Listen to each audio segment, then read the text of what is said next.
सच्चिदानंद रूपाय। भगवान का स्वरूप कैसा है? भगवान का स्वरूप जैसे हमारा स्वरूप जो है वो 5 तत्वों को मिला के बना है, आकाश वायु तेज जल पृथ्वी, वैसे ही भगवान का स्वरूप 3 तत्वों को मिला करके बना है, सत, चित और आनंद। सत अंश से संधनी शक्ति प्रकट होती है, ये भगवान की सत्ता का स्वरूप है।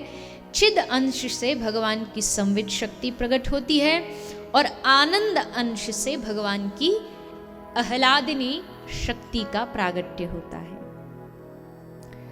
सच्चिद आनंद।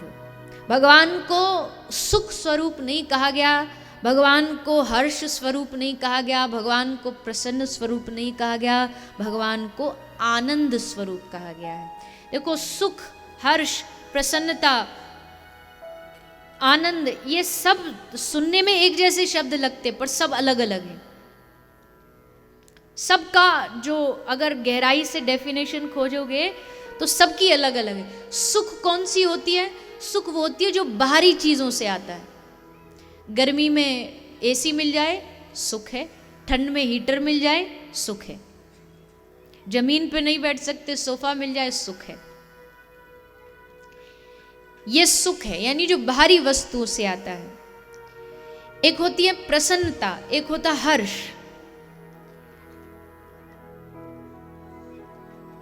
कोई हमारी प्रशंसा करे, कोई हमारी प्रशंसा करे, हमारी बड़ाई करे और हम खुश हो जाएं, ये प्रसन्नता है। पर कोई दूसरे किसी व्यक्ति की प्रशंसा करे और उसको देख करके भी हमारी आंखें भीग जाए, ये हर्ष है। और इन सबसे जो ऊपर है वो है आनंद। वहां ना बाहर से कोई मतलब है, ना बाहर की चीजों से कोई मतलब है, ना बाहर के व्यक्ति से कोई मतलब है। वो भीतर से प्रकट होता है, वो अंदर से प्रकट होता है। वो आत्मा आनंद है, वो चित्त में, वो हृदय में। जब भगवान साक्षात हमारे हृदय में आके बैठ जाते तब वो आनंद भीतर से प्रकट होता है। सुख टेम्पररी है, हर्ष भी टेम्पररी है, प्रसन्नता भी कभी कभी थोड़ा सा टेम्पररी है, आना जाना रहता है। पर आनंद ये परमानेंट है, ये आने जाने वाली चीज नहीं। जीवन में एक ही बार आता है और एक बार अगर आ जाता है तो फिर जाता नहीं। तो आप यहां क्या पाने बैठे हो बताइए? सुख पक्का पक्का। अभी रात को घर जाके गाओगे, सुख संपद घर आवे, कष्ट मिटे तन का। ये भगवान सबरे सुख हमें ही दे दे। कहते ना कोई भगवान सबरी दुनिया को सुख देना, पर शुरू हमसे ही करना। पहला नंबर हमारा ही लगना चाहिए। चलिए, भगवत कथा सुन के ये चीज धीरे धीरे समझ आती है और फिर जीव समझ जाता है कि हे प्रभु, हमें सुख की चाह, सुख की आशा नहीं है। सुख परिवर्तनशील है, कभी भी बदल जाता है, छोटी छोटी चीजों में बदल जाता है। जो चाहिए वो नहीं मिला, दुखी हो गए। जो पाना चाहते हैं, जो बनना चाहते हैं, नहीं बने, दुखी हो गए। क्योंकि अभी असली आनंद को नहीं समझे। इसलिए भगवत चरणों में, भागवत जी के चरणों में सच्चे आनंद की खोज करिए। भीतर का आनंद, भीतर की प्रसन्नता। फिर बाहर सब कुछ बदलता रहे, परिस्थितियां तो बदलेंगी। मनुष्य जीवन में आए हो, इसको कहो कि नहीं हम तो कट पेस्ट करके अपना जीवन चलाएंगे, तो नहीं चलता है। जैसे आप किसी थिएटर जाते हो फिल्म देखने, फिल्म ऑलरेडी बन चुकी है, आप गए, आपको कोई सीन बहुत अच्छा लगा, तो आप ये नहीं कह सकते अब इसी को बार बार रिपीट करके दिखाते रहो क्योंकि हमें बड़ा अच्छा लगा है।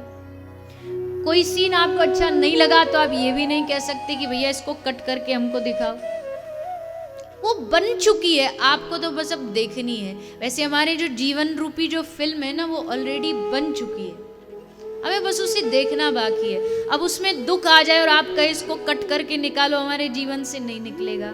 और सुख आ जाए, आप कहो वही वो लगातार चलता रहे, वही रिपीट मोड पर चलता रहे, तो वो भी नहीं चलेगा। सब ऑलरेडी निर्धारित हो चुका है, हमें बस उसको आनंद लेना है। जो होगा, जैसा होगा, भविष्य जानना क्या आवश्यकता है। वर्तमान में जियो, आनंद में रहो, मजे में रहो। भविष्य जान के क्या कर लोगे? पता भी चल गया भविष्य जान के कि आपका फलाना कोई अपना आपको धोखा देने वाला है, तो जितने अपने ना, हर दूसरे पे शंका जाएगी, ये तो नहीं, ये तो धोखा नहीं देगा। इससे अच्छा जब देगा तब देख लेंगे, अभी आज तो प्रसन्न रहो। भविष्य की चिंता में आज खराब कर देते। एक दंपति थे, पति पत्नी, तो पत्नी गर्भवती थी, तो पंडित जी के पास गए। पंडित जी से बोले, पंडित जी हमारे ये थोड़ा बता दो, कुछ जन्मपत्री बना दो, लाला होगा कि लाली होगी। तो पंडित जी बोले कि तुमको बेटा होगा, जन्मपत्री में ऐसा लिखा है कि तुमको बेटा होगा। बोले ठीक है। खुश हो गए दोनों, घर आए। अब रात को दोनों चर्चा कर रहे, बेटा होगा, क्या बनाएंगे इसको, क्या पढ़ाएंगे। वो फलाने स्कूल में पढ़ाने भेजेंगे, ये बड़ा अच्छा जो नामी स्कूल है वहाँ भेजेंगे, उसके बाद फिर इस कॉलेज में भेजेंगे। पत्नी बोली मैं तो उसको डॉक्टर बनाऊंगी। पति बोला नहीं, हम डॉक्टर नहीं बनाए, हम तो उसको इंजीनियर बनाएंगे। पत्नी बोली नहीं, हम तो उसको डॉक्टर ही बनाएंगे, इंजीनियर क्या बनाना, हम तो डॉक्टर बनाएंगे। पति बोला जब हम कह रहे हैं उसको हम इंजीनियर बनाएंगे। पत्नी बोली 9 महीना हम घर में रखेंगे, तुम रखोगे, हम जो कहेंगे वो होगा, हम उसे डॉक्टर बनाएंगे। दोनों में झगड़ा चालू हो गया। हमारा झगड़ा बढ़ते बढ़ते तलाक तक पहुंच गया। अब वो गए कोर्ट में, तो जज साहब ने पूछा कि कारण, वो पूछते हैं ना कि आपके डाइवोर्स का कारण बताइए जी। तो बोले कारण यह है कि जी पति तो चाहता है इंजीनियर बने और पत्नी चाहती है डॉक्टर बने, ये झगड़ा है बेटा को। तो जज साहब बोले काम करो ना, इसमें झगड़ने की क्या जरूरत है, बेटा को बुला लो, उससे पूछ लो कहाँ है बेटा। बोले हमारा अभी तो बस वो जन्मपत्री में है, अभी आया नहीं, अभी तो बस जन्मपत्री में है, सोई झगड़ा हो रहा है। बताओ कितनी आगे की प्लानिंग, कितनी आगे की तैयारी रहती है हमारी कि ऐसा करेंगे वैसा करेंगे। अरे वो जीव आ रहा है, वो भी तो अपना कोई कर्म लेकर के आ रहा होगा, उसके भी तो अपने कोई प्रारब्ध, कोई अकाउंट बैलेंस होगा ना अकाउंट में पिछले कर्मों का। भविष्य की चिंता ठाकुर जी पे छोड़ दो। वर्तमान में आज बस सत्संग सुनो, कथा सुनो, भक्ति करो, भजन करो, साधुओं का संग करो। यही जीना है, यही आज का आनंद है।